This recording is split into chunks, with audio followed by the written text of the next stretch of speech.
Meluruskan fakta, isu BOP, konflik Timur Tengah, program MBG, dan kondisi ekonomi Indonesia. Di era media sosial saat ini, arus informasi bergerak sangat cepat. Sayangnya, kecepatan ini seringkali tidak diikuti dengan ketepatan. Berbagai isu terkait kebijakan luar negeri, ekonomi, hingga program sosial pemerintah sering beredar tanpa konteks yang utuh. Karena itu, penting untuk memahami fakta secara jernih agar masyarakat tidak mudah terpecah oleh informasi yang keliru. 1. Apa itu BOP? BOP atau Board of Peace dipahami sebagai forum internasional yang mempertemukan berbagai negara untuk membahas upaya perdamaian, khususnya terkait konflik di Gaza. Forum semacam ini pada dasarnya Gaza. Forum semacam ini pada dasarnya memiliki fungsi yang mirip dengan berbagai organisasi dan forum internasional seperti United Nations, G20, ASEAN. Tujuan utama forum tersebut bukan membentuk blok politik, melainkan mengawasi proses gencatan senjata, mendorong stabilitas kawasan, membahas rekonstruksi wilayah konflik, mencari solusi diplomatik bagi perdamaian dunia. Diplomasi multilateral seperti ini merupakan mekanisme yang lazim digunakan dalam hubungan internasional modern. 2. Mengapa Indonesia terlibat? Keterlibatan Indonesia dalam berbagai forum internasional bukanlah hal baru. Sejak awal kemerdekaan, Indonesia memiliki prinsip politik luar negeri bebas dan aktif. Artinya, Indonesia tidak memihak blok kekuatan tertentu, namun tetap aktif memperjuangkan perdamaian dunia. Dalam konteks konflik Gaza, keterlibatan Indonesia bertujuan untuk mendukung gencatan senjata, mendorong rekonstruksi kemanusiaan, menyuarakan kepentingan rakyat sipil yang terdampak konflik. Dengan kata lain, diplomasi adalah cara Indonesia membantu tanpa ikut dalam konflik militer. 3. Mengapa Indonesia tetap hadir walau ada Israel? Dalam diplomasi internasional terdapat prinsip penting. Jika kita tidak duduk di meja perundingan, kita kehilangan kesempatan untuk bersuara. Dalam banyak organisasi global, negara yang memiliki hubungan politik berbeda tetap berada dalam satu forum. Contohnya, World Health Organization, International Monetary Fund, World Bank. Keberadaan berbagai negara dalam satu forum tidak berarti saling menyetujui secara politik, tetapi merupakan mekanisme diplomasi global untuk menyelesaikan masalah bersama. 4.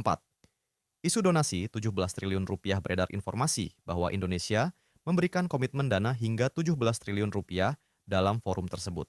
Namun, faktanya, Indonesia hadir dalam kapasitas diplomatik, bukan sebagai negara donor utama. Beberapa negara yang dikenal aktif memberikan bantuan finansial dalam isu Timur Tengah antara lain Amerika Serikat, Qatar, Arab Saudi, Uni Emirat Arab. Peran Indonesia lebih diarahkan pada dukungan diplomasi dan kemanusiaan, bukan kontribusi dana dalam skala tersebut. 5. Mengapa Indonesia peduli konflik Timur Tengah? Kepedulian Indonesia terhadap stabilitas Timur Tengah juga berkaitan dengan perlindungan warga negara Indonesia atau WNI. Jumlah WNI yang bekerja di kawasan tersebut sangat besar, tersebar di berbagai negara seperti Arab Saudi, Qatar, Iran, Kuwait. Bagi negara, stabilitas kawasan tersebut berkaitan langsung dengan keselamatan pekerja migran, stabilitas ekonomi keluarga mereka di Indonesia, keamanan jalur perdagangan dan energi. Karena itu, diplomasi aktif menjadi instrumen penting untuk melindungi kepentingan nasional. 6. Apakah perdagangan dengan Amerika Serikat merugikan Indonesia? Isu lain yang sering muncul adalah bahwa kerjasama perdagangan dengan Amerika Serikat merugikan Indonesia. Namun, data menunjukkan hal yang berbeda. Selama periode 1989 sampai 2025, Indonesia justru mencatat surplus perdagangan dengan Amerika Serikat. Total surplus tersebut diperkirakan mencapai 232 US dolar miliar atau sekitar 3.900 triliun rupiah. Surplus berarti Indonesia mengekspor lebih banyak daripada mengimpor, sehingga secara ekonomi Indonesia memperoleh keuntungan perdagangan. 7. Isu penjualan data warga Indonesia. Ada pula kekhawatiran bahwa kerjasama ekonomi digital akan menyebabkan data masyarakat Indonesia dijual. Pada praktiknya, tren global justru mengarah pada penguatan regulasi perlindungan data pribadi.